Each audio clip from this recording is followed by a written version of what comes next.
Hello my dear student, मैं self DK सानी और आप देख रहे हैं आपका अपना YouTube channel inspire classes of chemistry. आज हम लोग शुरू करने वाले हैं बहुत बेसिक सा टर्म। पिछले क्लास में ही डिस्कस किए थे हम लोग की न्यूमेरिकल के लिए थोड़ा सा बेसिक टर्म, आपको बेसिक चीज आपको जानना बहुत जरूरी है। लगेगा आपको कि बहुत छोटा सा चीज है, बहुत छोटा सा कंसेप्ट है, लेकिन ये छोटा सा कंसेप्ट आपका बड़ा बड़ा क्वेश्चन को क्या कर सकता है, आसानी से बना सकता है। तो देखते हैं हम लोग वो छोटा सा कंसेप्ट है क्या। वो छोटा सा कंसेप्ट, सबसे पहला बात है आपको एटॉमिक मास याद रखना, क्योंकि बहुत जरूरी है। पूरा केमिस्ट्री का न्यूमेरिकल बनाने के लिए जरूरी होता है क्या, आपको केमिस्ट्री के अंदर एलिमेंट का आपको एटॉमिक मास याद होना चाहिए। एटॉमिक मास याद होने के बाद आपसे क्या होगा, मॉलिक्यूलर मास निकल जाएगा। मॉलिक्यूलर मास निकल जाएगा तो आपका न्यूमेरिकल बनाने में क्या होगा, क्वेश्चन बनाने में और ज्यादा आसान होना स्टार्ट हो जाएगा। चलिए हम लोग क्या करते हैं स्टार्ट। सबसे पहले जान लेते हैं कि किस एलिमेंट का एटॉमिक मास कितना होता है, किस एलिमेंट का परमाणु द्रव्यमान कितना होता है, उसको पहले लिख लीजिए। उसके बाद हम आपको क्या करेंगे, मॉलिक्यूलर मास निकालने के सिखाते हैं। तो लिख लीजिए यहाँ नेम ऑफ एलिमेंट, ठीक है। जैसे नेम ऑफ एलिमेंट और इधर क्या लिख लीजिए आप, एटॉमिक है ना मास, जिसको हम लोग बोलते हैं क्या, परमाणु द्रव्यमान कहते हैं। जैसे हाइड्रोजन के लिए ले लीजिए, हाइड्रोजन का परमाणु द्रव्यमान कितना, 1। उसके बाद हीलियम ले लीजिए, हीलियम का 4, लिथियम 7, बेरिलियम ले लीजिए 9, बोरोन ले लीजिए 11, कार्बन ले लीजिए 12, नाइट्रोजन ले लीजिए 14, उसके बाद ऑक्सीजन 16, फ्लोरीन 17। और देख लीजिए इधर सोडियम 23, मैग्नीशियम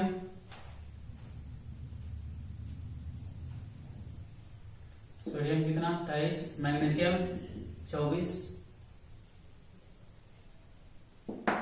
उसके बाद ले लीजिए एल्यूमिनियम 27, सिलिकॉन 28, सल्फर 31, फास्फोरस ले लीजिए, फास्फोरस का 31, सल्फर 32। उसके बाद आपके पास क्लोरीन का आ जाएगा 35.5, ब्रोमीन का ले लीजिए 80, पोटेशियम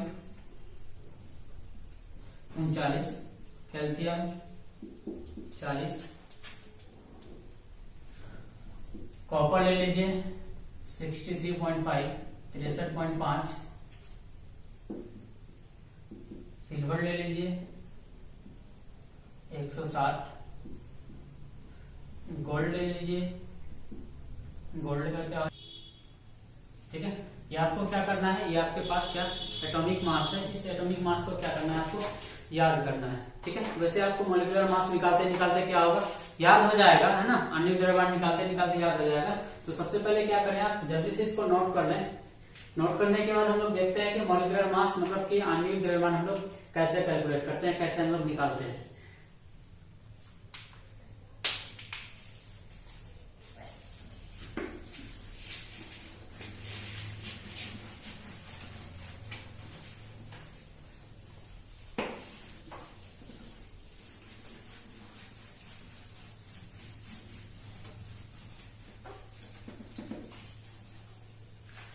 चलिए हम लोग का अगला टॉपिक क्या है, आणविक द्रव्यमान हम लोग कैसे कैलकुलेट करते हैं। आणविक द्रव्यमान कैलकुलेट करने के लिए आपको क्या करना पड़ेगा, एटॉमिक मास याद रखना पड़ेगा। एटॉमिक मास याद रखते ही आपको क्या होगा, आणविक द्रव्यमान, है ना। इसको कहते हैं हम लोग क्या, अंग्रेजी में कहते हैं मॉलिक्यूलर मास, ठीक है। और ये मॉलिक्यूलर मास जो निकालते हैं वो हम लोग निकालते हैं किसी भी अणु का हम लोग कैलकुलेट करते हैं, ठीक है। अणु में हम लोग का क्या होता है, 2 या 2 से अधिक तत्व उपस्थित रहता है, और वो 2 या 2 से अधिक तत्व जो उपस्थित रहता है उसका परमाणु द्रव्यमान को क्या करते हैं, जब हम लोग जोड़ करके एक साथ करते हैं तब जाकर के आपको क्या मिलता है, आणविक द्रव्यमान मिल जाता है। तो देखते हैं हम लोग एग्जाम्पल के थ्रू समझते हैं, ठीक है। जैसे आपके पास एग्जाम्पल है, पहला एग्जाम्पल आपके पास है CH4 ना। CH4 का आणविक द्रव्यमान हम लोग कैसे कैलकुलेट करेंगे, देखें कार्बन, कार्बन का कितना होता है एटॉमिक मास 12 होता है। तो कितना कार्बन है, 1 है, कितना से गुना कर लेंगे, 1 से गुना कर लेंगे। फिर आपके पास हाइड्रोजन है प्लस, हाइड्रोजन कितना है, हाइड्रोजन का एटॉमिक मास 1 होता है और कितना हाइड्रोजन है, टोटल 4 हाइड्रोजन है, 4 से इसको गुणा करना है तो फाइनली कितना आ जाएगा आपके पास 16।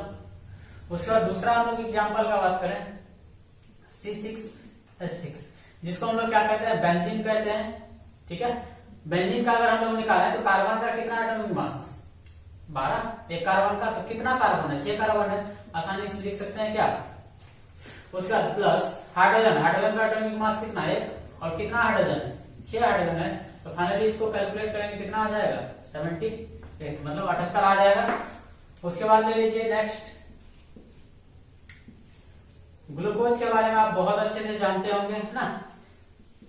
ग्लूकोज का निकालेंगे तो देखिए कार्बन का कितना 12, कितना कार्बन 6, उसके बाद हाइड्रोजन का कितना एटॉमिक मास 1 और कितना हाइड्रोजन है 12। ठीक है, प्लस ऑक्सीजन का कितना 16, एक ऑक्सीजन का और 6 ऑक्सीजन का कितना आ जाएगा। उसके बाद हम लोग जब इसको कैलकुलेट करेंगे कितना आ जाएगा 180 आ जाएगा। उसका फोर्थ एग्जांपल हम लोग लेते हैं, चीनी का सूत्र जानते होंगे,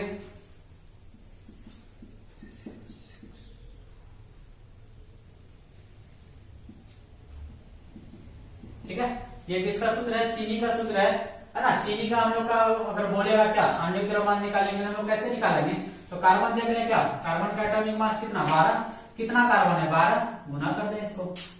उसके बाद प्लस हाइड्रोजन का एटॉमिक मास कितना 1 और कितना हाइड्रोजन है 22, गुना कर दें 22 से। उसके बाद प्लस ऑक्सीजन का कितना एटॉमिक मास 16 और कितना ऑक्सीजन है, इसको आप जब कैलकुलेट करेंगे, इसको जब सॉल्व करेंगे आपके पास आ जाएगा 342।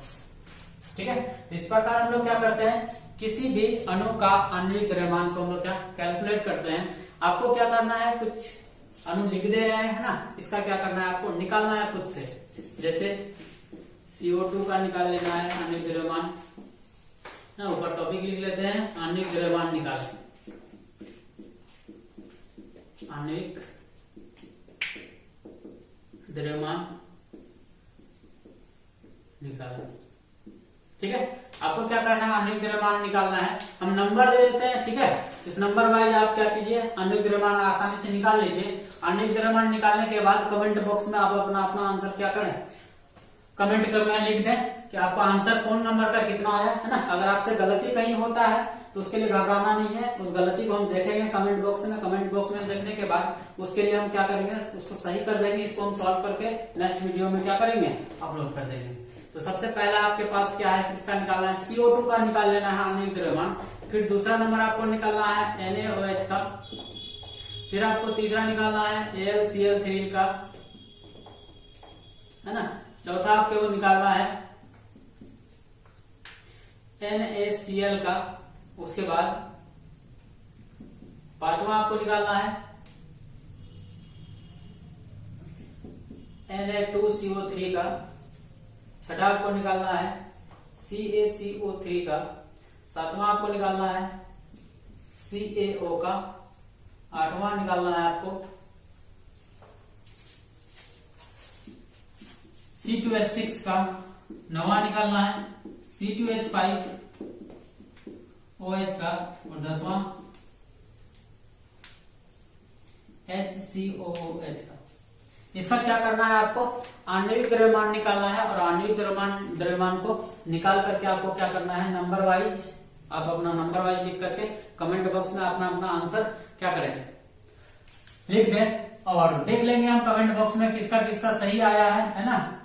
उसके बाद क्या करेंगे, इसको अगर जिसका सही नहीं हुआ होगा तो उसको घबराना नहीं है, और समझ में नहीं आया तो उसके लिए भी नहीं घबराना है। नेक्स्ट वीडियो में फिर से हम क्या करेंगे, इसको बता देंगे 10 क्वेश्चन को।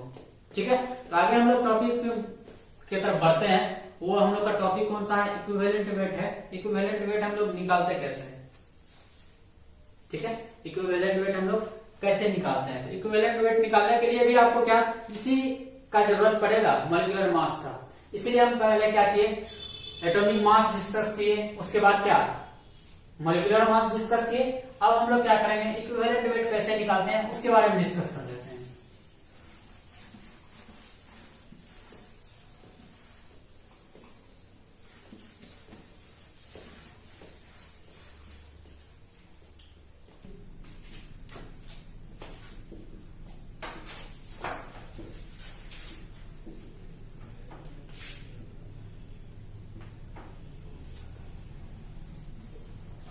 ठीक है। इक्विवेलेंट वेट, इक्विवेलेंट वेट को जो हम लोग सूचित करते हैं वो इसे सूचित करते हैं और उसका हिंदी होता है समतुल्य।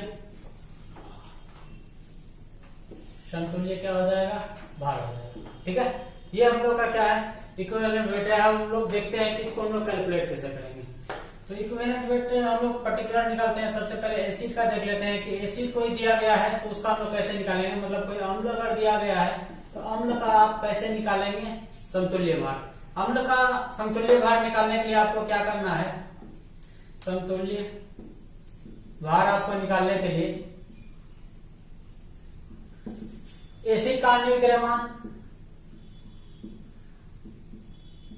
आणविक द्रव्यमान, और उसको भार किससे दे देना है, बेसिसिटी से। ठीक है, एसिड अगर रहेगा तो उसका क्या आएगा, बेसिसिटी आएगा।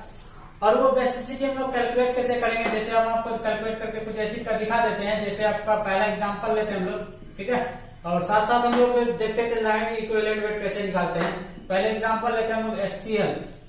HCl का जो हम लोग तोड़ेंगे कितना H+ निकलेगा, एक H+ निकलेगा, और जितना H+ आयन निकलेगा उसी को उस एसिड का हम लोग क्या कह देंगे, बेसिसिटी कह देंगे। फिर से सुनिए, किसी एसिड से जितना H+ आयन निकलेगा उसी को हम लोग इस एसिड का बेसिसिटी कहेंगे।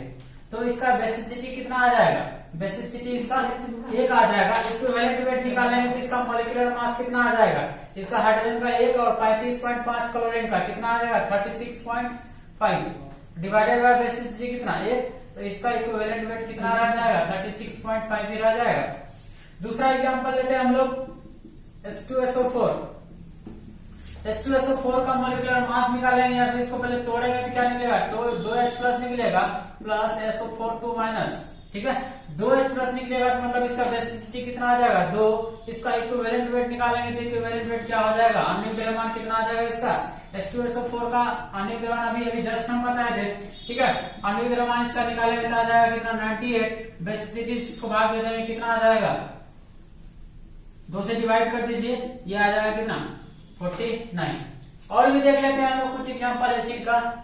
H3PO4 काफी ज्यादा फेमस है ना। इसका हम लोग पहले स्ट्रक्चर बना लेंगे। स्ट्रक्चर बनाने के बाद इससे पता चलेगा कि कितना H+ आयन निकलेगा।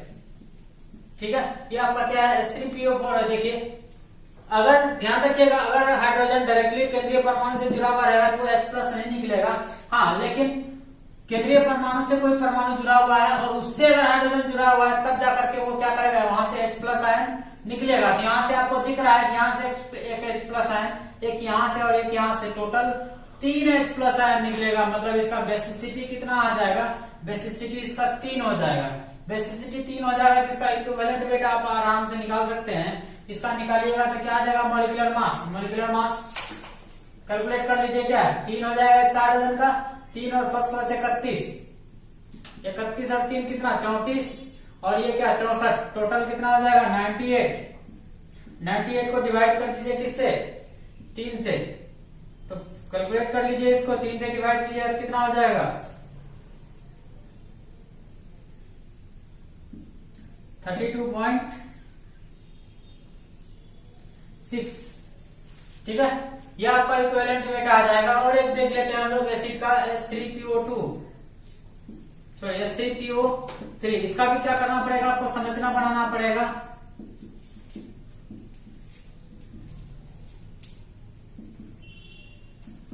जैसा कि आपको कुछ देर पहले हम बोले कि अगर हाइड्रोजन परमाणु किससे, केंद्रीय परमाणु से जुड़ा हुआ रहेगा तो वो H+ आयन नहीं देगा। H+ आयन नहीं देगा तो मतलब इसको क्या करेंगे, बेसिसिटी में हम लोग इसको काउंट नहीं करेंगे। बेसिसिटी में इसको हम लोग नहीं गिनेंगे। हम लोग बेसिसिटी कहां से निकलेगा H+, हम लोग का एक H+ यहां से निकलेगा और एक H+ कहां से निकलेगा, यहां से। मतलब ये कि 2 H+ निकलेगा, 2 H+ निकलेगा तो मतलब क्या, बेसिसिटी इसका कितना आएगा 2 आएगा। जब इसका हम लोग इक्विवेलेंट वेट का बात करेंगे तो इक्विवेलेंट वेट निकालने के लिए पहले इसका मॉलिक्यूलर मास देख लेते हैं।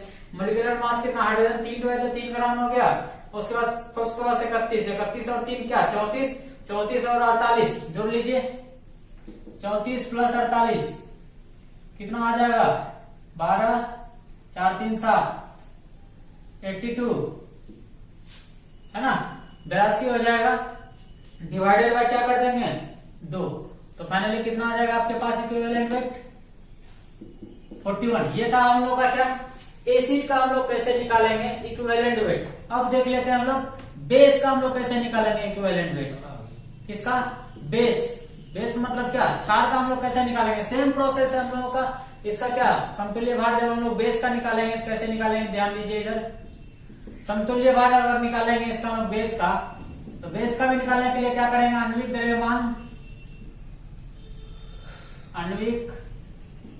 द्रव्यमान डिवाइड किससे कर देंगे हम लोग, यहाँ कर देंगे हम लोग एसिडिटी से डिवाइड कर देंगे। किससे डिवाइड कर देंगे, अगर एसिड रहेगा तो बेसिसिटी से भाग दे देंगे, अगर बेस रहेगा तो एसिडिटी से हम लोग क्या करेंगे, भाग दे देंगे। इसका एग्जांपल ले लेते हैं हम लोग, एग्जांपल के साथ साथ देख लेते हैं बेसिसिटी एसिडिटी को भी और इसका इक्विवेलेंट वेट को भी देख लेते हैं। सबसे पहला एग्जांपल लेते हैं NaOH। NaOH को जब छोड़ेंगे तो हम लोग को कितना OH माइनस आयन मिलेगा, एक मिलेगा Na plus OH minus ion, एक OH माइनस आयन निकला।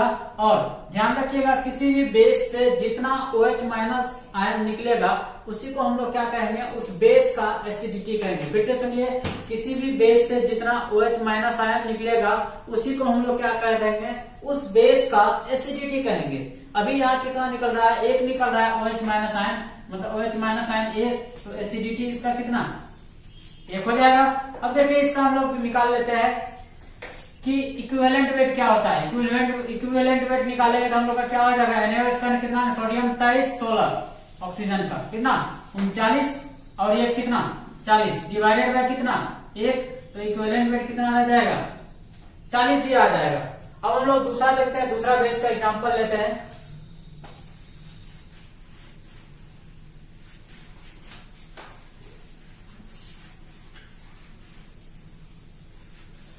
देखिए दूसरा बेस है आपके पास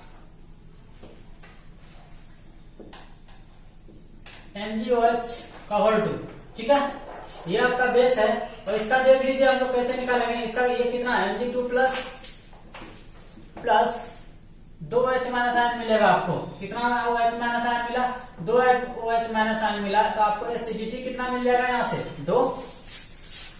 अब देखिए हम लोग इक्विवेलेंट वेट जो निकालेंगे, इक्विवेलेंट वेट का वेट कैसे निकालेंगे। सबसे पहले इसका क्या मॉलिक्यूलर मास देखते हैं, देख लेते हैं। मैग्नीशियम का होता है 24 और यहाँ कितना 16 1 17 का 2 गुना 17 दूना 34, 34 और 24 कितना हो जाएगा, 34 और 24 हो जाएगा आपका 58 डिवाइडेड बाय क्या कर देंगे, इसका एसिडिटी से भाग दे देंगे और डिवाइड कर देंगे, कितना आ जाएगा 29, ठीक है। तो इस तरह से आप क्या कर सकते हैं, किसी भी बेस का आसानी से क्या निकाल सकते हैं, इक्विवेलेंट वेट निकाल सकते हैं। अब देखते हैं हम लोग सॉल्ट का कैसे निकालते हैं।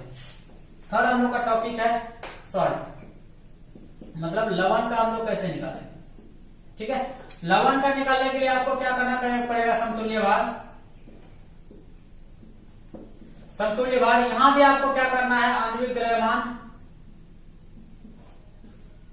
द्रव्यमान को आपको क्या करना है, भाग दे देना है किससे, धातु की संख्या गुना इसका वैलेंसी संयोजकता।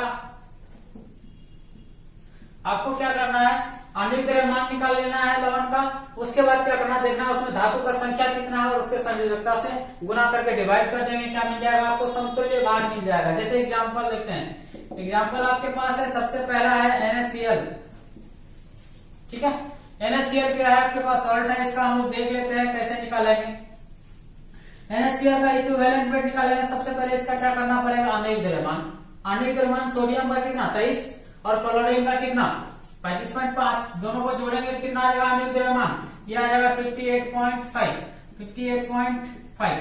अब कहानी आता है कि धातु का संख्या इसमें क्या कितना है, देखिए सोडियम क्या है, धातु है, धातु का संख्या कितना 1 और इसका वैलेंसी कितना होता है, इसका वैलेंसी 1 होता है। तो फाइनली आप कैलकुलेट करिएगा इक्विवेलेंट वेट तो कितना आ जाएगा 58.5 ही रह जाएगा। उसका दूसरा एग्जांपल देखते हैं इसका। दूसरा एग्जांपल आपके पास क्या है, दूसरा एग्जांपल ले लेते हैं हम लोग CaCO3, कैल्शियम कार्बोनेट लेते हैं हम लोग। इसका इक्विवेलेंट वेट देखिए कैसे निकालना है। देखिए सबसे पहले इसका क्या कीजिए, मॉलिक्यूलर मास निकाल लीजिए। आणविक द्रव्यमान क्या आ जाएगा, कैल्शियम का 40 और 12 कितना आ जाएगा 40 और 12 52 हो जाएगा, और 16 3 48, 48 और 52 टोटल 100 आ जाएगा इसका आण्विक द्रव्यमान। और इसका देख लेते हैं, इसमें मेटल का संख्या कितना है, धातु का संख्या देखिए, धातु का संख्या 1 है, और इसका संयोजकता कितना होता है, इसका संयोजकता होता है 2 कैल्शियम का। देख लीजिए सेकंड ग्रुप का है ये, इसको आप कैलकुलेट करेंगे तो 100 बाय क्या 2 डिवाइड करेंगे, कितना आ जाएगा इसका इक्विवेलेंट वेट 50 आ जाएगा। उसी तरह से आप अगला एग्जांपल भी देख सकते हैं। अगला एग्जांपल क्या है, Na2CO3 सोडियम कार्बोनेट का अगर देखेंगे, इसका इक्विवेलेंट वेट निकालेंगे तो देखिए ध्यान से। अब देखिए इसका पहले आण्विक द्रव्यमान निकालेंगे, 23 में कितना आ जाएगा सोडियम का, 1 सोडियम का 23, 2 सोडियम का कितना हो जाएगा 46, ठीक है 46 हो जाएगा। उसके बाद 46 और 12, 46 और 12 कितना हो जाएगा 58, 58 और कितना 48, जोड़ लीजिए 58 और 48 कितना हो जाएगा 16, और ये हो जाएगा टोटल कितना 106 आ जाएगा इसका। तो 106 डिवाइडेड आप देखिए कि धातु का संख्या कितना है, धातु का संख्या आपको दिख रहा है कितना, धातु का संख्या 2 सोडियम है तो लिख लेंगे 2, और सोडियम का वैलेंसी कितना होता है 1, तो गुना कर देंगे, इसको 2 से गुना करेंगे तो ये 2 ही रह जाएगा। इसको डिवाइड करेंगे तो कितना बार में डिवाइड हो जाएगा 53। ये है आपका क्या इक्विवेलेंट वेट निकालने का तरीका, किसका, लवण का। और एक हम लोगों का आता है, हम लोग के पास अगर आयन आ जाए तो फिर हम लोग कैसे निकालेंगे इक्विवेलेंट वेट, चलिए उसके बारे में बात कर लेते हैं।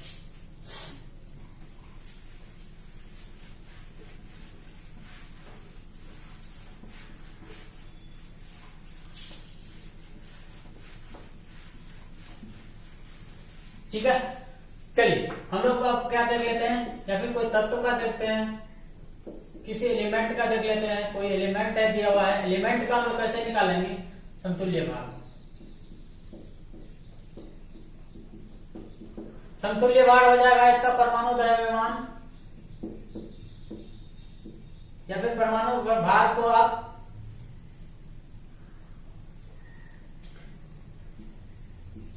परमाणु द्रव्यमान को क्या चीज से भाग दे देंगे, वैलेंसी से, संयोजकता से भाग दे देंगे, इसका संयोजकता से भाग दे देंगे, क्या निकल जाएगा इसका समतुल्य भार निकल जाएगा किसी भी तत्व का। एग्जांपल लेते हैं हम लोग, सबसे पहले एल्युमिनियम का बात करते हैं। एल्युमिनियम का अगर हम लोग को इक्विवेलेंट वेट निकालना पड़ेगा तो कैसे निकालेंगे, एल्युमिनियम का पहले देख लेंगे परमाणु द्रव्यमान कितना होता है 27 होता है, ठीक है। उसके बाद आप क्या इसका संयोजकता देख लीजिए, एल्युमिनियम का संयोजकता 3 होता है ना, 3 होता है, इसको कटाएंगे कितना आ जाएगा 9 आ जाएगा। उसी प्रकार सोडियम का अगर लेते हैं तो आपका सोडियम का क्या हो जाएगा इक्विवेलेंट वेट, सोडियम का एटॉमिक मास ले लीजिए कितना 23 डिवाइडेड बाय इसका वैलेंसी कितना 1, तो कितना आ जाएगा 23। और भी ले सकते हैं आप, कैल्शियम ले लीजिए, कैल्शियम का कितना इक्विवेलेंट वेट निकाल लेते हैं। कैल्शियम का कितना होता है 40 होता है परमाणु द्रव्यमान, इसका वैलेंसी कितना 2, तो इक्विवेलेंट वेट निकालेंगे कितना आ जाएगा 20 आ जाएगा। इस तरह से आप किसी भी तत्व का आसानी से निकाल सकते हैं। चलिए अगला है हम लोग के पास आयंस, किसी आयंस का आप कैसे निकालें।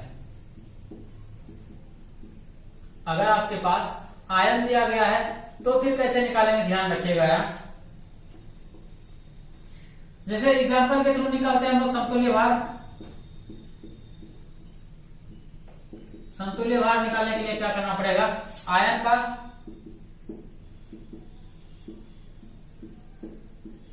द्रव्यमान निकाल लीजिए,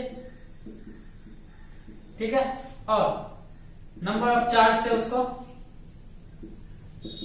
आवेश की संख्या से उसको क्या कीजिए डिवाइड कर दीजिए। जैसे एग्जांपल ने आपके सामने, एग्जांपल इस प्रकार है, जैसे आपको बोले एल्युमिनियम 3+ का निकालिए, तो आप आसानी से इसका निकाल सकते हैं इक्विवेलेंट वेट। सबसे पहले तो इसका क्या द्रव्यमान देख लीजिए कितना होता है 27, चार्ज कितना 3, डिवाइड कर दीजिए, इसका कितना आ जाएगा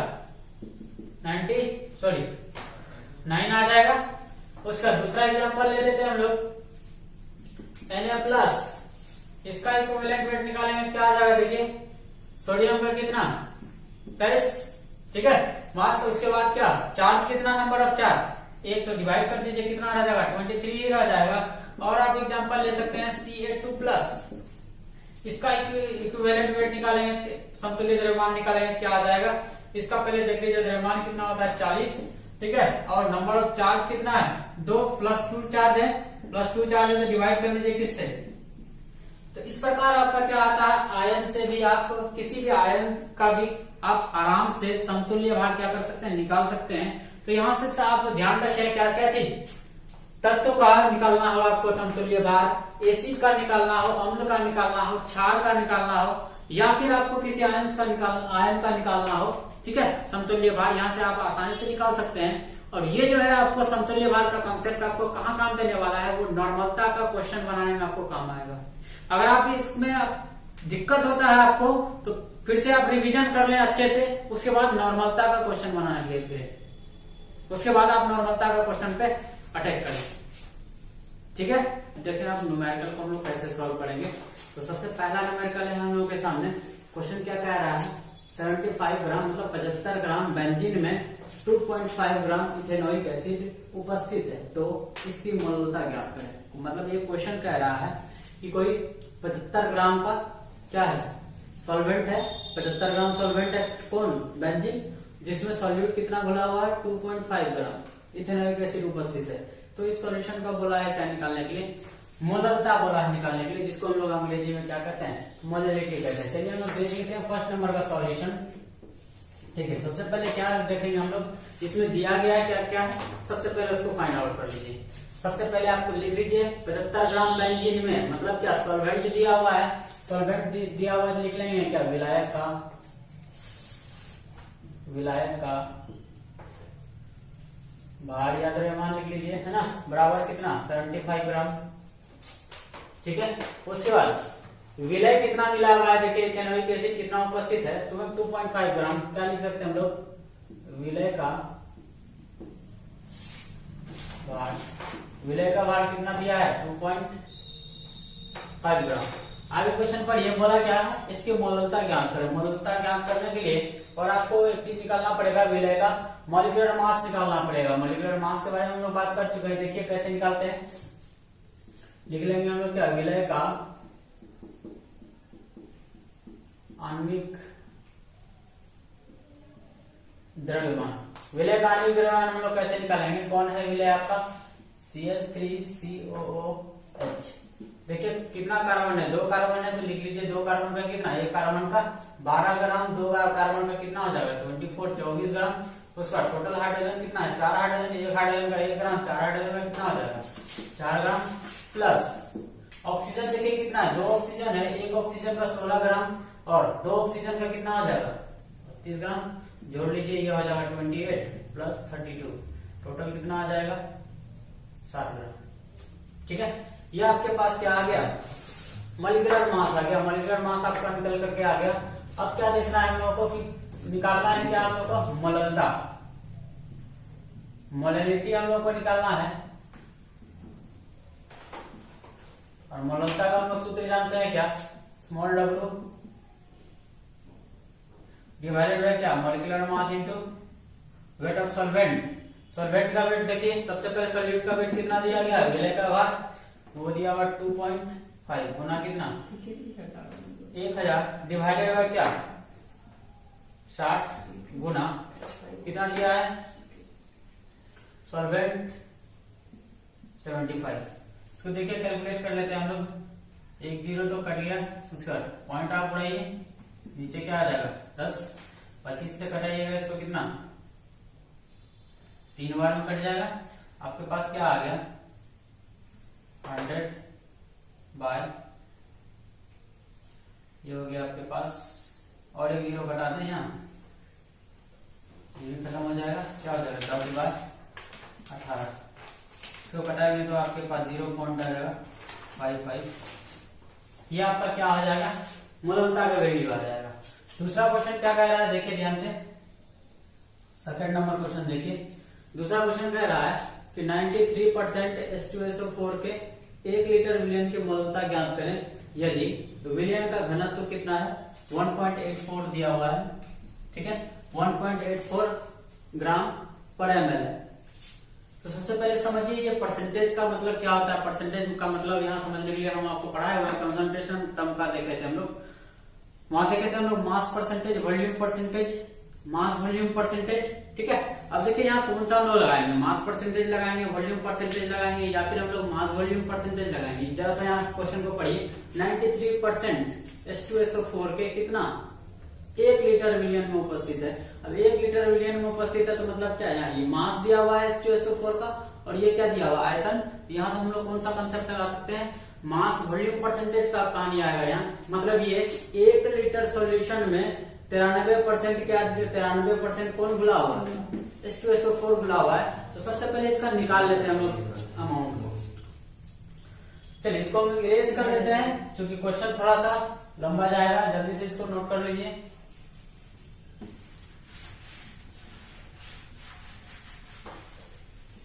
चलिए दूसरा नंबर क्वेश्चन का सॉल्यूशन देख लेते हैं हम लोग। दूसरा नंबर क्वेश्चन क्या कह रहा है, H2SO4 में कौन है, सॉल्यूट है, विलय है। तो विलय का हम लिख लेंगे सबसे पहले, विलय का भार कितना दिया हुआ है, 93 ग्राम। किसमें, अगर जब भी हम लोग परसेंटेज का बात करते हैं 93% मतलब क्या, इसका मतलब ये है कि 93 ग्राम कौन है, H2SO4 उपस्थित है। और कितना में बात करते हैं, प्रति 100 ml में, ठीक है। लेकिन वहां आपको दे करके क्या रखा है, 1 लीटर दे करके रखा है। तो यहाँ आपका विलय का भार तो निकल गया कितना, 93 ग्राम। विलयन का आयतन देखिए कितना दिया है, विलयन का आयतन आपको दे करके रखा है 1 लीटर, ठीक है। 1 लीटर दे के रखा है, इसको क्या हम लोग कैमरे में चेंज कर लें, ठीक है। ये आपका आ गया। तो हम लोग क्या विलयन का पहले देख लेते हैं, विलयन का भार कितना आता है।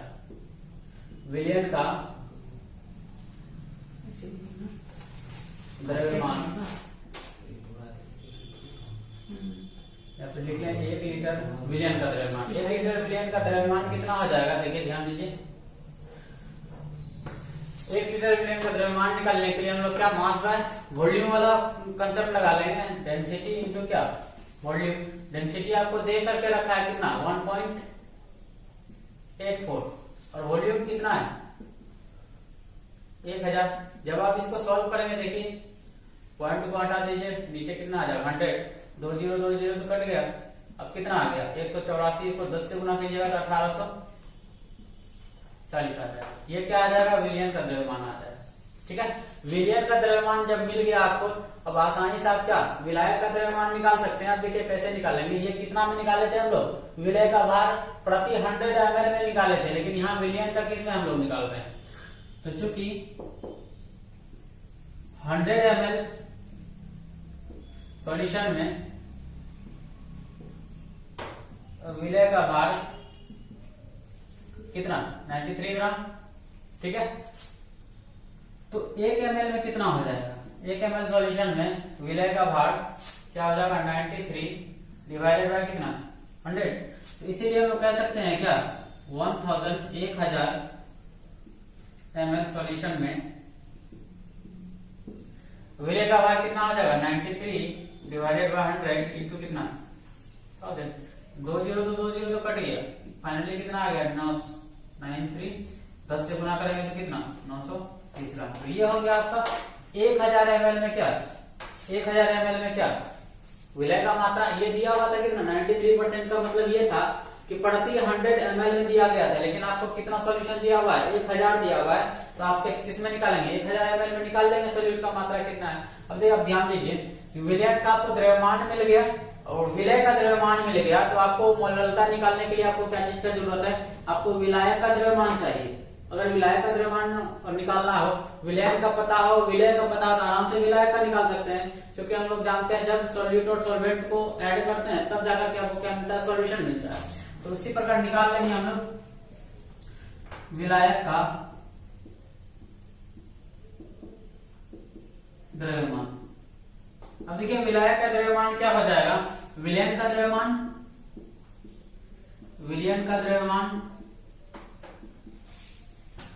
माइनस क्या हो जाएगा विलय का द्रव्यमान या विलय का भार, ठीक है। तो अब देखिए कितना विलयन का कितना निकाले हुए हैं 1840 माइनस ये कितना निकाले हुए हैं 930। फाइनली इसको हम लोग क्या करेंगे, सॉल्व करेंगे, क्या आ जाएगा 910 ग्राम आ जाएगा। ये क्या निकल गया आपका, विलायक का द्रव्यमान निकल गया। अब हम लोग मोलकता आसानी से निकाल सकते हैं। देखिए मोलकता का फॉर्मूला क्या होता है, W गुना 1000 डिवाइडेड बाय क्या मॉलिक्यूलर मास, सही था, मॉलिक्यूलर मास इनटू क्या वेट ऑफ सॉल्वेंट। अब वेट ऑफ सॉल्वेंट अगर दे दिया है तो आराम से आप निकाल सकते हैं। आप डब्ल्यू का वैल्यू कितना, स्मॉल डब्ल्यू का वैल्यू, स्मॉल डब्ल्यू का वैल्यू आपके पास है 930, ठीक है, गुना कितना 1000 डिवाइडेड बाय मॉलिक्यूलर मास किसका, मॉलिक्यूलर मास विलय का निकालेंगे तो H2SO4 है, तो H2SO4 का कितना आ जाएगा 98 आ जाएगा आणविक द्रव्यमान, गुना कितना विलय का भार, विलायक का भार कितना 910।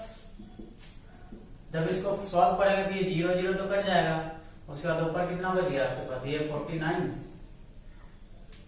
इसको कटाएंगे 465, 465। अब देखिए इसको गुणा कर लीजिए, ऊपर हो जाएगा कितना 40500 डिवाइडेड बाय, इसको गुणा कर लीजिए 49 इंटू 91। फाइनली जब इसको कैलकुलेट करेंगे तो आपके पास आ जाएगा 10.42 मतलब, ठीक है। ये हम लोग का है सॉल्यूशन। अब हम लोग देखते हैं थर्ड नंबर क्वेश्चन क्या कह रहा है। थर्ड नंबर क्वेश्चन को जरा ध्यान से पढ़िए। थर्ड नंबर क्वेश्चन कह रहा है 122 ग्राम कार्बन टेट्राक्लोराइड में 22 ग्राम बेंजीन घुला हुआ है। ध्यान दीजिए क्वेश्चन में 122 ग्राम कार्बन टेट्राक्लोराइड में 22 ग्राम बेंजीन घुला हुआ है, तो बेंजीन एवं कार्बन टेट्राक्लोराइड का द्रव्यमान प्रतिशत ज्ञात करें। मतलब दोनों का क्या बोला है, द्रव्यमान प्रतिशत निकालने के लिए। देखिए ध्यान दीजिए, हम लोग द्रव्यमान प्रतिशत को हम लोग कैसे कैलकुलेट करते हैं।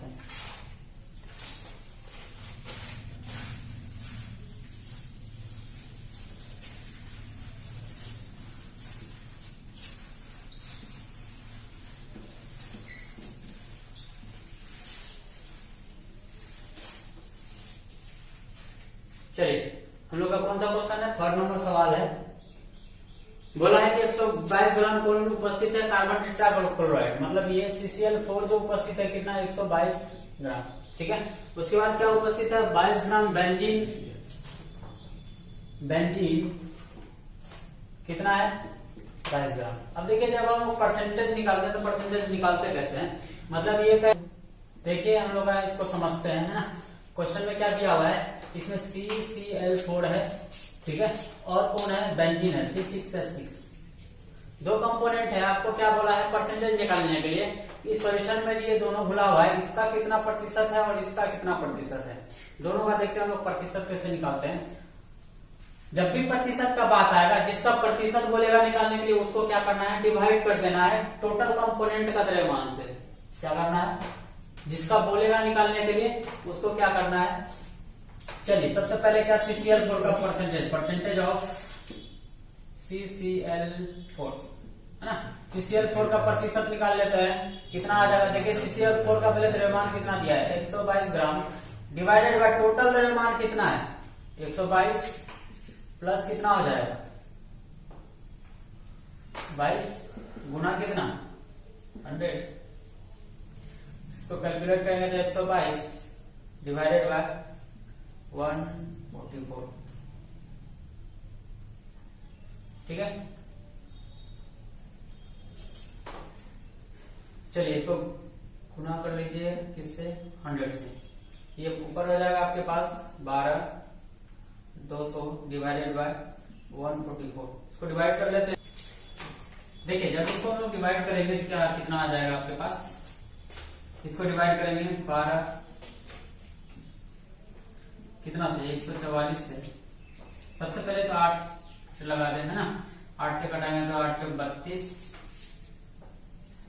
ठीक है, फिर 8 चौक 32 और 32 और 3 कितना हो जाएगा 35, फिर 8 का 8, 8 3 कितना 11, डिवाइड कर लेंगे ये 8, 11 में 5 जाएगा कितना 6, ये कितना 0 हो जाएगा 680, फिर 680 को कटाएंगे तो कितना 4 से अगर लगा दे तो आपके पास 16 1 17, 4 का 4 4 और ये कितना 576, ये 4 आ जाएगा, ये कितना आ जाएगा 0,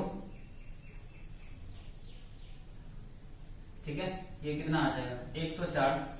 अब तो कटेगा नहीं ये, तो पॉइंट लेना पड़ेगा, तो अप्रोक्स में कितना में कट जाएगा ये 72, इससे ज्यादा हम लोग नहीं लेंगे, ठीक है। ये आपका आ जाएगा 84.72, मतलब इसका परसेंटेज कितना आ गया CCl4 का 84.72। दूसरा देख लेते हैं हम लोग, किसका परसेंटेज बोला है निकालने के लिए, बेंजीन का बोला है, बेंजीन का देख लेते हैं, परसेंटेज ऑफ बेंजीन जब बेंजीन का प्रतिशत निकालेंगे तो हम लोग क्या करेंगे, बेंजीन का द्रव्यमान को इस सॉल्यूशन में उपस्थित टोटल द्रव्यमान से क्या करेंगे, भाग दे देंगे। ये कितना है आपके पास 22 ग्राम डिवाइडेड बाय कितना 22 प्लस 122 गुना कितना 100। जब इसको कैलकुलेट करेंगे 22 बटे कितना, ये भी आ जाएगा 144 गुना क्या हो जाएगा 100। जब इसको गुना करेंगे दिया आ जाएगा 2200 डिवाइडेड बाय 144, ये अप्रोक्स में कट जाएगा आपका 15.28%। ठीक है, ये इतना आ जाएगा, ये कितना आ जाएगा 84.72% आ जाएगा। ये हम लोगों का क्या हमेशा ध्यान रखें। चलिए तो अभी आप लोगों को तो देख रखा, मात्र 2 चीज दिया हुआ है। अगर 3 चीज 4 चीज कुछ भी दिया हुआ रहेगा, 4 5 6 कंपोनेंट जितना भी दिया हुआ रहेगा, हमेशा ध्यान रखें जिस कंपोनेंट का निकालना है उसके द्रव्यमान को भाग लगा देना है टोटल द्रव्यमान से। ठीक है, तो आपका क्या होना हो जाएगा, टोटल का परसेंटेज आपको मिल जाएगा एक एक करके। उसके बाद अगला क्वेश्चन है हम लोग के पास। अगला क्वेश्चन क्या कह रहा है, भार के अनुसार 70% जो है कार्बन टेट्राक्लोराइड युक्त बेंजीन विलयन का मोल फ्रैक्शन आपको क्या करना है, ज्ञात करना है। चलिए देख लेते हैं हम लोग।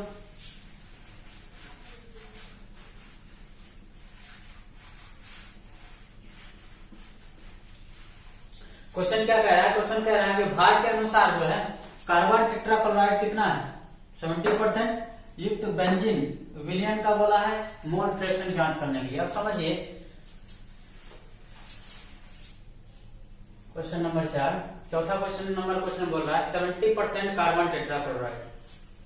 70% कार्बन टेट्राक्लोराइड का मतलब क्या होगा, CCl4 कितना दिया हुआ है 70%, मतलब ये कि 70 ग्राम कौन है CCl4 है और बाकी कौन है बेंजीन। तो बेंजीन कितना हो जाएगा 70% अगर कार्बन टेट्राक्लोराइड अगर हो जाए, उसके बाद बेंजीन आपके पास कितना हो जाएगा मात्र 30 ग्राम। ठीक है, अब दोनों का क्या करता है, हमको मोल फ्रैक्शन निकालने के लिए बोला है। मोल फ्रैक्शन निकालने के लिए सबसे पहले आपको क्या निकालना जरूरी है, मोल, नंबर ऑफ मोल निकालना जरूरी है, मोल का संख्या निकालना जरूरी है। तो मोल का संख्या देखिए कैसे निकालते हैं हम लोग। सबसे पहले CCl4 का निकाल लेते हैं। CCl4 का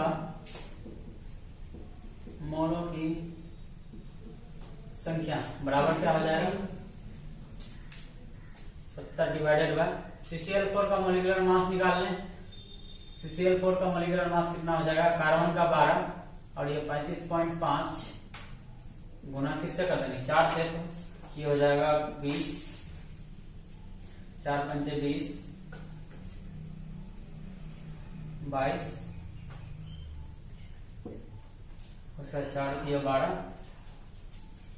12 दो कितना हो जाएगा 14 प्लस क्या हो जाएगा ये 4 पंचे 20, 4 पंचे 20 और क्या हो जाएगा 22। उसके बाद क्या हो जाएगा आपके पास ये 12, टोटल जोड़ेंगे तो कितना आ जाएगा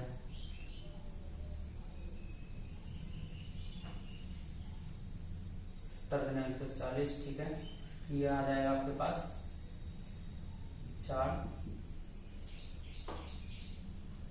5 और 1 कितना आ जाएगा 154 आ जाएगा 1 5 4 CCl4 का आ जाएगा ये। ठीक है, इससे क्या होगा आपका नंबर ऑफ मोल आ जाएगा। नंबर ऑफ मोल निकालने के लिए क्या करें, इसको डिवाइड कर लें या फिर ऐसे ही रहने दें, कोई दिक्कत नहीं है। ठीक है, उसके बाद आप किसका निकालना है बेंजीन का। बेंजीन का मोलों की, बेंजीन के मोलों की संख्या, इसका कैसे निकालेंगे हम लोग 30 डिवाइडेड बाय क्या हो जाएगा 30 से डिवाइड करेंगे हम लोग किसको, इसका मॉलिक्यूलर मास निकालेंगे। मॉलिक्यूलर मास कितना बेंजीन का क्या C6H6, ये क्या हो जाएगा 12 गुना 12, 12 गुना 6। ठीक है, प्लस क्या हो जाएगा 6, ये टोटल आ जाएगा 78। डिवाइड कर लीजिए इसको फिर से 78 से।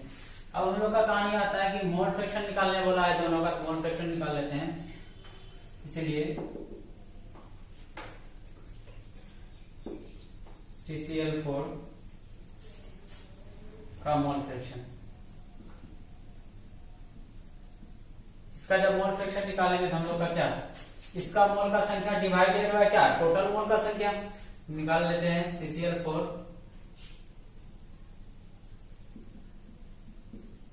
के मोलों की संख्या, या फिर ऐसे लिख लेते हैं हम लोग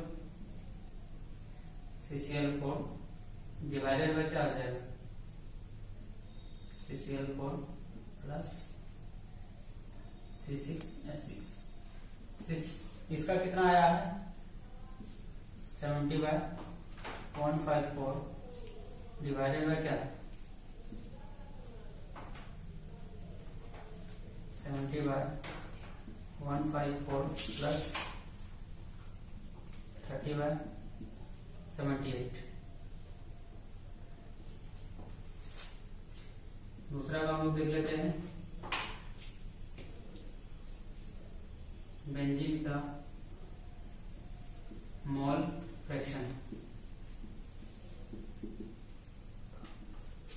बेंजीन का मोल फ्रैक्शन निकालेंगे, कितना आ जाएगा, ये आ जाएगा आपके पास 30/78 डिवाइडेड बाय क्या हो जाएगा, फिर से वही लगा दें हम लोग, है ना। CCl4 का कितना 70/154। देखिए जब हम लोग जब इसको कैलकुलेट करेंगे तो ये आपके पास आ जाएगा 0.541, ठीक है। और इसको जब कैलकुलेट करेंगे तो आपके पास आ जाएगा 0.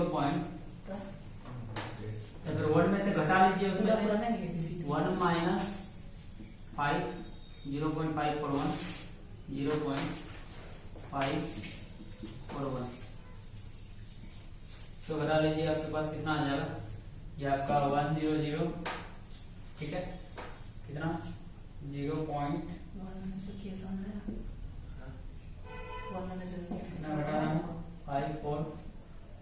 घटा लीजिए, ये आपके पास आ जाएगा 9.5, ठीक है। ये आ जाएगा 4.0, मतलब 459 आ जाएगा, 0.459। मतलब ये कि अगर आपको किसी एक का अगर मोल फ्रैक्शन अगर आपको मिल जाता है तो दूसरे का मोल फ्रैक्शन एकदम आसानी से निकाल सकते हैं। चलिए हम लोग देख लेते हैं 5वां नंबर क्वेश्चन। 5वां नंबर क्वेश्चन क्या कह रहा है, सबसे पहले हम लोग क्या करेंगे, पढ़ेंगे 5वां नंबर क्वेश्चन को। 5वां नंबर क्वेश्चन कह रहा है कि 2 ग्राम NaOH 50 ml विलयन में घुला है, तो NaOH विलयन का मोलरता क्या होगा, है ना।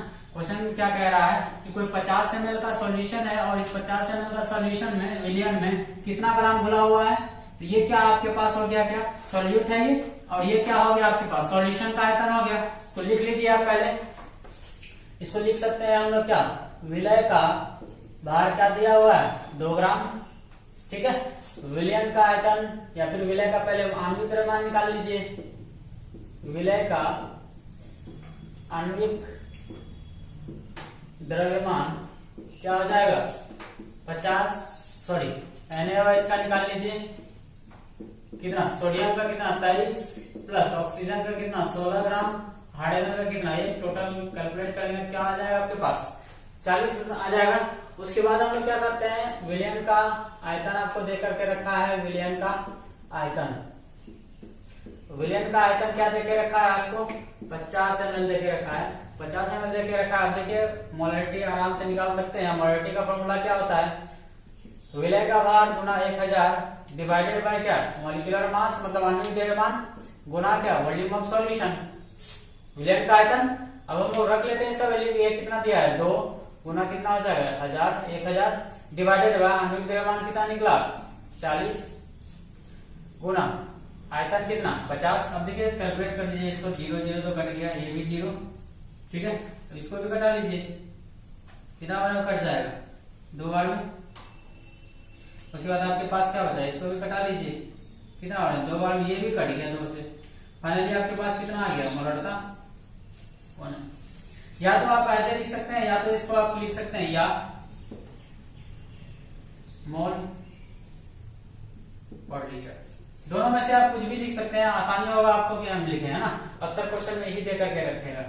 तो ये हम लोग का सॉल्यूशन 5वां नंबर का। अगला क्वेश्चन आपको क्या कह रहा है, 6वां नंबर क्वेश्चन पढ़िए। ये बोल रहा है कि 10 मोलरता, ये किसका साइन है, मोलरता का साइन है ना। मोलरता का सूची, मोलरता को क्या करता है सूचित करता है। ये बोला है 10 m HCl के कितने आयतन को जल से तनु किया जाए कि 2.0 लीटर 5 m HCl प्राप्त हो। मतलब ये यहाँ कौन सा सवाल है, यहाँ हम आपको कॉन्सेप्ट बताए थे मोलरिटी से रिलेटेड, यहाँ बताए हुए थे आपको कि जब दो सॉल्यूशन का डाइल्यूशन का बात करेगा, तनुकरण का बात करेगा, तनुता का बात करेगा, देखिए उस सॉल्यूशन पे अप्रोच कैसे करेंगे, हम लोग बनाएंगे कैसे। एकदम आसान तरीका है बनाने का। सबसे पहले फोटो को समझ गए तो आपका क्वेश्चन क्या होता है, आसानी से बन जाता है। सबसे पहले क्या करेंगे, दो फोटो बना लेंगे इसमें, ठीक है। दो फोटो बना लेंगे, दो फोटो बना करके क्या दोनों का कहानी लिख लेंगे। पहला सॉल्यूशन के पास आपके पास क्या है, ये बोला है इसका मोलरता कितना दिया हुआ है, ये दिया हुआ 10, ठीक है। और कौन है, HCl है, ठीक है, HCl का सॉल्यूशन है, बना लिए इसको। दूसरा का देखिए इसका क्या बोला, आयतन को, कितना आयतन को, मतलब V1 बोला है कितना आयतन को जल से तनु किया जाए, जल से तनु किया जाए। जल से तनु करने का मतलब क्या है कि जल को क्या इसमें मिलाया जाए, पतला किया जाए कि 2.0 लीटर और 5 m HCl प्राप्त हो। मतलब अगला सॉल्यूशन कैसा प्राप्त हो, अगला सॉल्यूशन का मोलरता हो कितना 5 और इसका आयतन कितना हो जाए, आयतन हो जाए इसका 2 लीटर, ठीक है। तो ये क्वेश्चन कह रहा है कि पहला सॉल्यूशन है, पहला सॉल्यूशन का क्या है, मोलरता 10 है। उसके बाद इसका वॉल्यूम का पता करना है, कितना वॉल्यूम होगा कि अगला सॉल्यूशन का कितना डाइल्यूट कर जल मिलाने के बाद मोलरता कितना हो जाता है 5 और वॉल्यूम कितना 2 लीटर हो जाता है। तो चलिए हम लोग यहाँ से रिलेशन एक देखे थे, जब हम लोग तनुकरण का बात कर रहे थे डाइल्यूशन का, तो वहां देखे थे M1V1 प्लस बराबर M2V2, ठीक है। ये हम लोग का फॉर्मूला था, इस पे हम लोग क्या करते हैं, रख देते हैं। M1 का वैल्यू कितना है आपके पास 10, V1 का वैल्यू कितना है निकालना है, उसका M2 का वैल्यू कितना दिया गया है 5 और V2 का वैल्यू कितना है 2। कैलकुलेट कर लीजिए इसको, देखिए ये कितना हो जाएगा, V1 10 को उधर लेके चल जाइए, ये हो गया 10, गुना करेंगे तो डिवाइड में कितना आ जाएगा 10, तो V1 का वैल्यू कितना 1 लीटर। मतलब ये कि पहला सॉल्यूशन का आपका क्या था, वॉल्यूम कितना 1 लीटर था। जब हम लोग जल मिलाया है तो इसमें इसका मोलरता कितना 5 हो गया है और इसका आयतन कितना हो गया 2 लीटर हो गया है। तो ये है आपका क्वेश्चन है ना। अगला क्वेश्चन हम लोग देखते हैं, क्वेश्चन नंबर 7। यहाँ बोला है 300 ml का कोई सॉल्यूशन है ना, जिसका मोलरता है 0.5 m NaOH में कितना जल मिलाया जाए कि विलियन 0.2 m हो जाए। सेम सवाल है, उसी तरह का सवाल है ना, जैसा कि हम लोग का कितना 6 नंबर का क्वेश्चन है, सेम सवाल है आपका।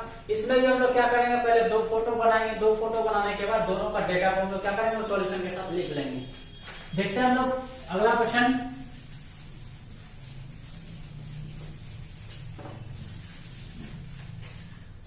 देखिए अगला क्वेश्चन के लिए भी हम लोग क्या करेंगे, 7वां नंबर क्वेश्चन है। 2 फोटो बना लीजिए, पहले 2 फोटो बना करके इसका डेटा को लिख लीजिए। पहला सॉल्यूशन का क्या बोल रहा है, 300 ml वॉल्यूम है, लिख लेंगे हम लोग V1 कितना दिया है 300,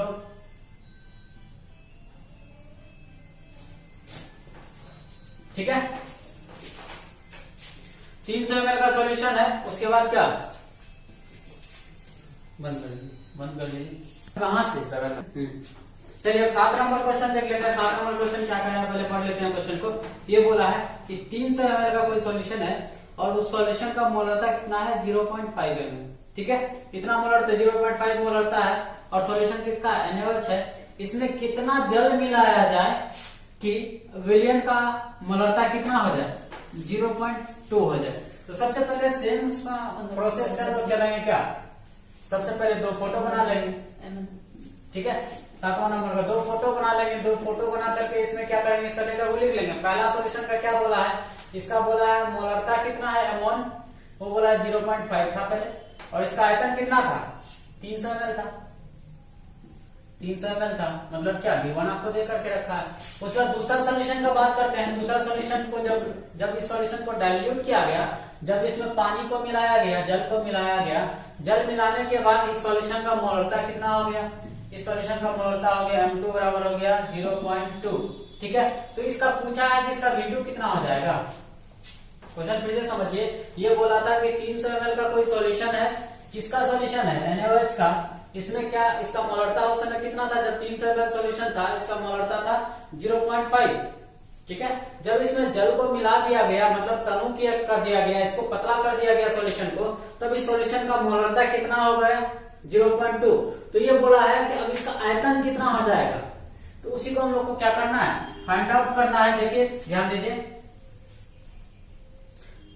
रख लीजिए वैल्यू M1 V1 बराबर क्या, M2 V2 रख लिए। उसके बाद देखिए M1 का वैल्यू कितना, 0.5, V1 का वैल्यू कितना, 300 ml, M2 का वैल्यू कितना, M2 का वैल्यू दिया हुआ है 0.2, और क्या V2 निकाल लेते हैं पहले। चलिए V2 निकाल लेते हैं, यहां से क्या आ जाएगा आपके पास, इसको इधर लेके आ जाइए।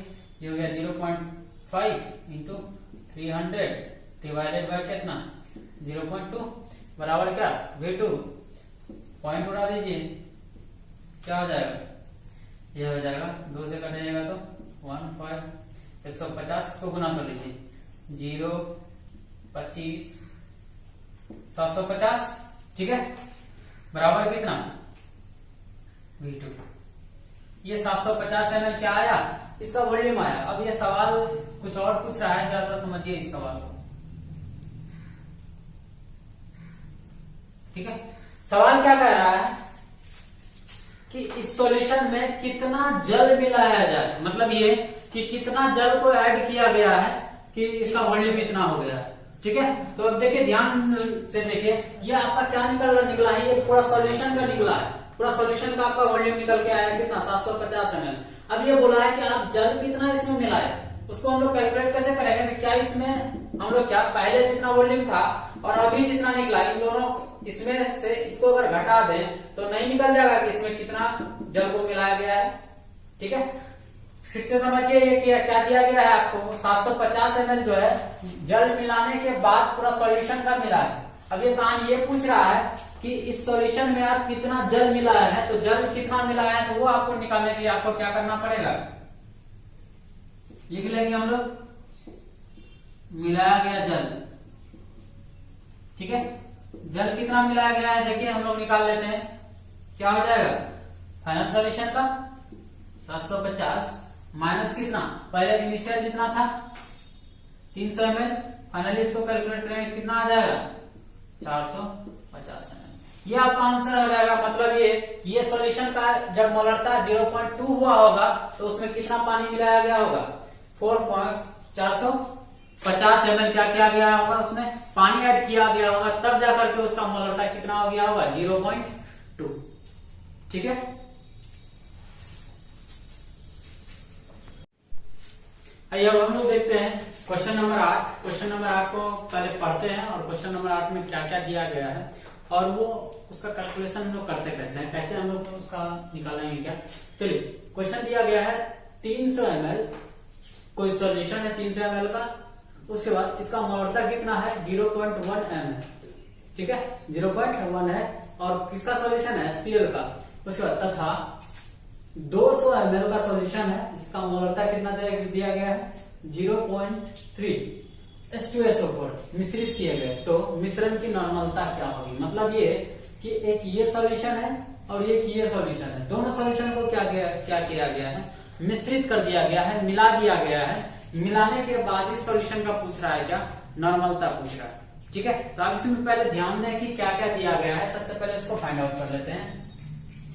क्वेश्चन नंबर 8 में दिया गया है, पहले तो वॉल्यूम दे करके रखा है, वॉल्यूम कितना देके रखा है, 300 ml। ठीक है, 300 ml देके रखा है और मोलरता कितना देके रखा है, M1 कितना दे करके रखा है, M1 दे करके रखा है क्या, 0.1।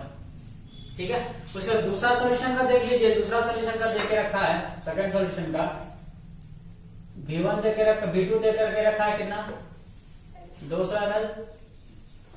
ठीक है, और इसका मोलरता कितना दे करके रखा है, ये दे करके रखा है 0.3। अब क्या बोल रहा है, इन दोनों को क्या किया जाता है, मिक्स कर दिया जाता है, मिला दिया जाता है, तो उसका नॉर्मलता क्या होगा। आपके मन में सवाल आ रहा होगा कि मिश्रण वाला तो एक ही फॉर्मूला बताए थे, N1V1 प्लस N2V2 बराबर बताए थे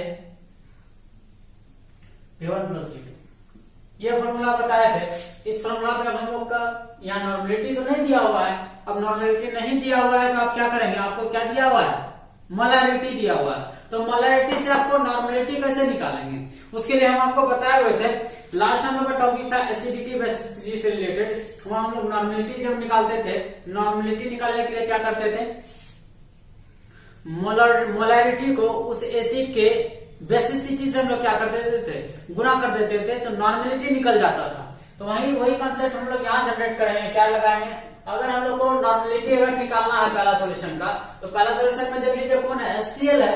HCl का बेसिसिटी कितना, पहले तो नॉर्मलिटी देख लीजिए कितना, 0.1। इसका बेसिसिटी, इसको तोड़ेंगे क्या आ जाएगा, H प्लस, एक H प्लस आयन निकलेगा, एक H प्लस एसिड से निकलेगा, इसका बेसिसिटी कितना, 1 हो जाएगा। बेसिसिटी से इसको क्या कर देंगे, गुना कर देंगे हम लोग, तो ये कितना आ जाएगा, 0.1 आ जाएगा। ठीक है, उसके दूसरा सॉल्यूशन का बात करते हैं। दूसरा सॉल्यूशन में क्या दिया गया है, 0.3m H2SO4। H2SO4 भी क्या है, यहाँ एसिड है। अब एसिड है तो इसका हम लोग क्या निकाल लेंगे, बेसिसिटी निकलेगा। देखिए कितना H प्लस निकलता है यहाँ से, H2SO4 का 2H प्लस निकलेगा। 2H प्लस निकलेगा तो मतलब इसका बेसिसिटी कितना हो जाएगा, 2 हो जाएगा। उसका मोलैरिटी को हम लोग क्या करेंगे, 2 बेसिसिटी से इसका गुना कर देंगे, इसका नॉर्मलिटी को हम लोग निकाल लेते हैं। नॉर्मलिटी दूसरा सॉल्यूशन का क्या आ जाएगा, 0.3 इंटू क्या 2, तो फाइनली कितना आ जाएगा, 0.6। तो दोनों का नॉर्मलिटी हम लोग को पता हो गया, दोनों का वॉल्यूम पता हो गया। अब हम लोग क्या कर सकते हैं, इस फॉर्मूले को यूज कर सकते हैं। देखिए अब हम लोग लगा सकते हैं, नाउ क्या लिख सकते हैं, N1V1 प्लस N2V2, इसको भाग में लेके आ जाए, V1 प्लस V2, ये क्या आ जाएगा ना आपका मिक्सचर का। ठीक है, मिक्सचर का क्या निकल जाएगा, देखिए आप रखिए वैल्यू को। N1 का वैल्यू कितना दिया गया है, N1 का आ गया आपके पास 0.1, V1 कितना है 300 प्लस N2 कितना है 0.6, V2 कितना है 200 डिवाइडेड बाय, अब V1 प्लस V2 300 प्लस कितना आ जाएगा 200। इसको कैलकुलेट कर लीजिए, नॉर्मलिटी किसका, मिक्सचर का, देखते हैं कैलकुलेट कर लेते हैं। ये क्या हो जाएगा, 0.1 से गुना करेंगे, इसको कितना आ जाएगा 30 प्लस इसको करेंगे तो ये क्या आ जाएगा 0.6 10 0 120। ठीक है, और नीचे कितना आ जाएगा 5, और इसको डिवाइड कीजिए, ये कितना आ जाएगा 150 डिवाइडेड बाय कितना 500, 0 0 तो कट गया। ठीक है, इसको जब आप सोल्व करेंगे 15 बटे कितना 50, सोल्व कर लीजिए, इसको भाग दे दीजिए 50 से किसको 15 को, 0 पॉइंट क्या आ जाएगा 3, ये आपका आ जाएगा नॉर्मलिटी का वैल्यू कितना 0.3 है। हमेशा ध्यान रखें, अगर आपको मोलैरिटी दिया हुआ है तो नॉर्मलिटी अगर निकालना है तो हमेशा देखें आपको एसिड दिया गया है या फिर बेस दिया गया है। अगर एसिड दिया गया है तो बेसिसिटी से उसका क्या कर दीजिए, गुना कर दीजिए मोलैरिटी को, आपको नॉर्मलिटी मिल जाएगा। अगर बेस दे करके रखा है तो आप क्या करें, एसिडिटी उसका निकाल लें और उस एसिडिटी को क्या करें मोलैरिटी से गुना कर दें, आपको क्या मिल जाएगा नॉर्मलिटी मिल जाएगा। तो यहाँ ध्यान रखें, ध्यान रखने वाला बात है। ठीक है, चलिए नेक्स्ट हम लोग देख लेते हैं क्या अगला है हम लोग का क्वेश्चन कि 20% W/W का मतलब होता है वेट परसेंटेज। ठीक है, द्रव्यमान प्रतिशत होता है, इसका मतलब 20% जो है क्या जलीय विलयन, जलीय KI पोटेशियम आयोडाइड विलयन की मोललता ज्ञात करें। मतलब ये जलीय विलयन जलीय दिया गया है कितना 20% किसका KI, मतलब ये जो है किसमें घुला हुआ है, कोई सोल्यूशन में घुला हुआ है, इसका क्या बोला है मोललता निकालने के लिए, तो मोललता क्या होगा। अब देखिए अगर आपको सॉल्वेंट अगर पता नहीं हो तो आप हमेशा ध्यान रखें, यूनिवर्सल सॉल्वेंट जो है वाटर को माना जाता है। अगर क्वेश्चन में आपको लगे कि नहीं सॉल्वेंट नहीं दिया गया है, सॉल्यूशन हम लोग का सिर्फ क्या ध्यान रखें, पता नहीं चल रहा है विलयन क्या चीज का है, तो हमेशा ध्यान रखें यूनिवर्सल सॉल्वेंट जो माना गया है। अगर आपको कोई सॉल्वेंट नहीं पता हो तो आप वाटर कंसीडर कर सकते हैं, आप वाटर ले सकते हैं। तो यहाँ ध्यान दीजिए, सबसे पहले देखिए विलय क्या दिया गया है, कितना नंबर, 9 नंबर सवाल है, 9 नंबर सवाल है। विलय कितना दिया गया है, विलय का भार कितना, 20 ग्राम।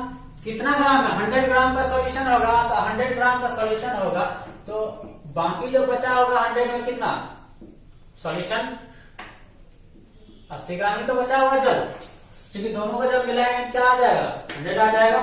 मतलब ये कोई 100 ग्राम का सॉल्यूशन था, 100 ग्राम का सॉल्यूशन था। 100 ग्राम सॉल्यूशन में क्या 20 ग्राम आपका क्या सॉल्यूट KI का घुला हुआ है, और बाकी रेस्ट क्या बच गया, 80 बच गया क्या, और ये 80 ग्राम कौन होगा, जल होगा, क्योंकि जल को हम लोग क्या मानते हैं, यूनिवर्सल सॉल्वेंट माना जाता है। मतलब ये कि 20 ग्राम कौन पोटेशियम आयोडाइड 80 ग्राम जल में घुला हुआ है, तो इस सॉल्यूशन को आपको क्या बोल रहा है, मोललता निकालने के लिए बोल रहा है। तो अब आप देख लीजिए यहाँ आपको क्या क्या मिल गया, सॉल्वेंट मिल गया, सॉल्वेंट का वेट मिल गया, और सॉल्यूट का वेट मिल गया।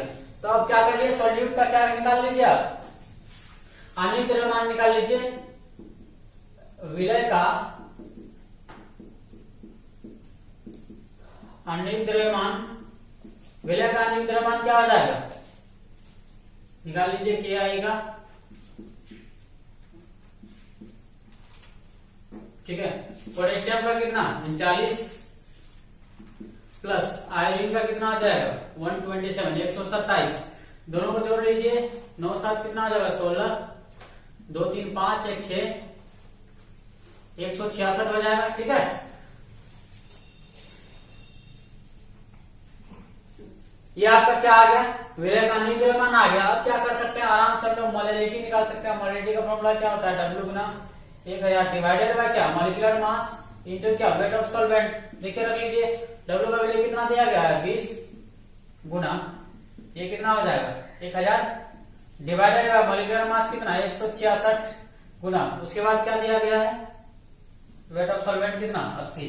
तो देखिए आप कैलकुलेट कर लीजिए, इसको तो कटा ले सकते हैं आप, इसको भी कटा सकते हैं 4 से, कितना आ जाएगा 250। अब देखिए डिवाइड कर लीजिए इसको, 250 डिवाइडेड बाय कितना 166, डिवाइड कर लीजिए 166 कितना, एक बार हम पहले कटा लीजिए, कितना 166 कितना आ जाएगा 4, और ये कितना 4 में 14 में 6 गया क्या 8, 84 पॉइंट ले लीजिए।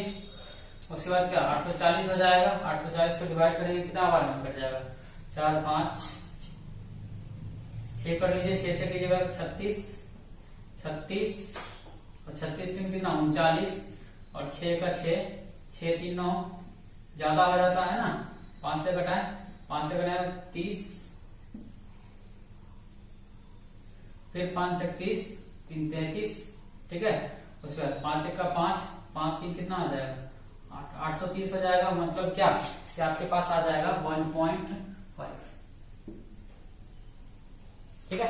ये आपका क्या आ जाएगा, मोललता आ जाएगा। इसका ध्यान रखें, इसको हमेशा ध्यान रखें। अगर आपको कोई सॉल्वेंट अगर आपको नहीं दिया गया है तो यूनिवर्सल सॉल्वेंट आप क्या मान सकते हैं, वाटर ले सकते हैं, जल ले सकते हैं। उसके बाद अगला क्वेश्चन 10वां नंबर क्वेश्चन है, यदि 4.9 ग्राम H2SO4 10 ml विलियन में घुला है तो विलियन का नॉर्मलता क्या होगा। यहाँ ध्यान दीजिए, एकदम आसान सवाल है नॉर्मलता निकालने का।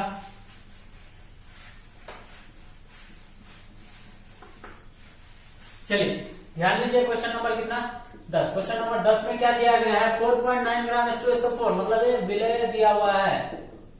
विलय का भार कितना दिया गया है 4.9 ग्राम, और कौन है विलय, H2SO4 है। विलय का आणविक द्रव्यमान निकाल लीजिए जल्दी से। आणविक द्रव्यमान हम जानते हैं इसका क्या निकालने को जानते हैं ना, 98 आ जाएगा H2SO4 का। निकालने के लिए सिखाए हुए हैं, थोड़ा सा पीछे जाकर के देखिए, है ना। आगे हम लोग का क्या बोला है, कितना सॉल्यूशन में घुला हुआ है, 100 ml सॉल्यूशन में घुलाया हुआ है। इसको क्या करें, इसका पहले क्या निकाल लें, कुछ क्वेश्चन है आपके सामने, है ना। ये क्वेश्चन का आपको क्या करना है, सॉल्यूशन करना है। जैसे क्वेश्चन को हम आपको समझा दे रहे हैं बारीकी से, है ना। पहला क्वेश्चन क्या है, पहला क्वेश्चन कर रहा है कि निम्नलिखित विलयन में विलय का आपको क्या करना है, मात्रा ज्ञात करना है, मतलब सॉल्यूट का भार, विलय का भार आपको क्या करना है, ज्ञात करना है। आपको क्वेश्चन दिया हुआ है, पहला नंबर है ना, 1 लीटर कोई सॉल्यूशन है, विलयन 1 लीटर आयतन का कोई सॉल्यूशन है, उसका नॉर्मलिटी n है, और वो जो सॉल्यूट उसमें घुला हुआ है क्या, NaOH। इसका भार आपको निकालना है। इसमें क्या है, 500 ml का सॉल्यूशन है, इसका सॉल्यूशन का नॉर्मलिटी दिया हुआ है n/10, है ना, और सॉल्यूट के रूप में कौन है, H2SO4 है, इसका मात्रा ज्ञात करना है। उसी तरह से आपका फिर चौथा नंबर में 500 ml का आयतन का कोई विलयन है, उसका मोलरता विलयन का कितना है, इतना है, और सॉल्यूट का आपको भार NaOH का कितना भार घुला हुआ है इसमें, वो आपको क्या करना है, कैलकुलेट करना है। दूसरा नंबर सवाल है, निम्नलिखित विलयन का नॉर्मलता आपको ज्ञात करना है। ये जो आपको तीनों क्वेश्चन दिया हुआ है, इसमें क्या करना है, आपको नॉर्मलिटी फाइंड आउट करना है। सॉरी, यहाँ ml कर लीजिएगा, ठीक है। तीनों विलयन का क्या करना है, इसका मतलब ये है कि 5.3 ग्राम CaCO3 किसमें कितना ml में घुला हुआ है, 100 ml में घुला हुआ है। उसी तरह से तीनों सवाल है, तीनों सवाल का आपको क्या करना है, सॉल्यूशन करना है। उसके बाद है निम्नलिखित विलयन का आपको मोलरता ज्ञात करना है। इसका मतलब ये है क्वेश्चन का, 5 ग्राम NaOH किसमें, 500 ml विलयन में घुला हुआ है। इसका मतलब 9.8 ग्राम H2SO4 किसमें, 250 ml में घुला हुआ है। इस विलयन का जो है मोलरता क्या होगा। अगला सवाल है, भार के अनुसार जो है 13% H2SO4 विलयन, जिसका घनत्व कितना है, तो मोलरता, और क्या बोला है, मोलरता ज्ञात करने बोला है, यदि उस सॉल्यूशन का आयतन कितना है, 250 ml है। अगला सवाल है आपके पास 0.2 ml, मतलब इतना मोलरता का क्या कोई सॉल्यूशन है, और वो सॉल्यूशन क्या चीज का है, H3PO4 का है। विलयन का क्या निकालना है, आपको नॉर्मलता निकालना है। अगला सवाल है आपके पास, छठा सवाल है, 50 ग्राम मिथाइल अल्कोहल और किसको 100 ग्राम जल में क्या किया गया है, उसको घुलाया गया है। तो दोनों जब मिक्स हुआ, कौन कौन, मिथाइल अल्कोहल और जल, तो दोनों किसी सॉल्यूशन में, दोनों मिलाकर के कोई सॉल्यूशन बना। उस सॉल्यूशन में पूछ रहा है ये कि मिथाइल अल्कोहल का मोल फ्रैक्शन क्या होगा, मोल अंश क्या होगा, और जल का मोल अंश क्या होगा। दोनों का क्या करना है, आपको लिखना है। क्या करना है, इसको निकाल लेना है, और निकाल करके आपको क्या करना है, जिस तरह से आपको क्वेश्चन दिया हुआ है ना, जैसे फर्स्ट नंबर का क्वेश्चन अगर आप सॉल्व कर रहे हैं, तो फर्स्ट नंबर का, फर्स्ट सेकंड थर्ड जिस भी क्वेश्चन का आपको आंसर मिल रहा है, तो उसको आप वैसे एज इट इज लिख करके आपको क्या करना है, कमेंट बॉक्स में आपको क्या करना है, आंसर इसका भेज देना है, ठीक है। अगर आपको कोई क्वेश्चन में समस्या भी आता है, फिर भी आप कमेंट में कर दें कि नहीं सर, 1 नंबर का तीसरा या चौथा या फर्स्ट क्वेश्चन में हमको प्रॉब्लम हो रहा है, समझ नहीं पा रहे हैं सवाल को, या फिर दूसरा नंबर में, इस तरह से किसी भी सवाल में अगर आपको प्रॉब्लम होता है, तो वो भी आप मेरे साथ शेयर करें, ठीक है। उसको आप पूछें हमसे, और अगले वीडियो में करेंगे क्या, इसका आपको कंप्लीट सॉल्यूशन कर देंगे। जिसको प्रॉब्लम होगा देख लेंगे कि कौन कौन सा क्वेश्चन में क्या प्रॉब्लम आ रहा है, कहाँ कहाँ दिक्कत आ रहा है, कहाँ समझने में प्रॉब्लम आ रहा है, उसको क्या करेंगे, सॉल्व करके नेक्स्ट वीडियो में अपलोड कर देंगे। तो thank you for watching my video.